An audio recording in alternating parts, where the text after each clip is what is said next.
এই বাংলাদেশে আর কোনো ফ্যাসিবাদ স্বৈরাচার যেন পুলিশ সদস্যদেরকে দেশ এবং জনগণের স্বাধীনতার বিরুদ্ধে ব্যবহার করতে সক্ষম না হয়।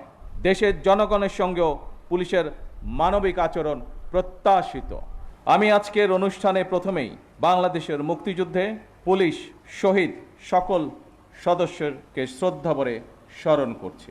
এই বাংলাদেশে আর কোনো ফ্যাসিবাদ স্বৈরাচার যেন পুলিশ সদস্যদেরকে দেশ এবং জনগণের স্বাধীনতার বিরুদ্ধে ব্যবহার করতে সক্ষম না হয়।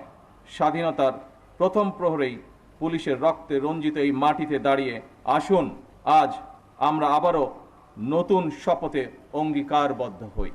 দীর্ঘ ১.৫ দশকেরও বেশি সময় ধরে ফ্যাসিবাদ বিরোধী আন্দোলনের সংগ্রামের ধারাবাহিকতায় ২০২৪ সালে ছাত্র জনতার এক রক্তক্ষয়ী গণ অভ্যুত্থানের পরে দেশের স্বাধীনতাপ্রিয় গণতান্ত্রিকামী মানুষের আকাঙ্ক্ষার প্রতিফলন হচ্ছে জনগণের রায় গঠিত বর্তমান সরকার।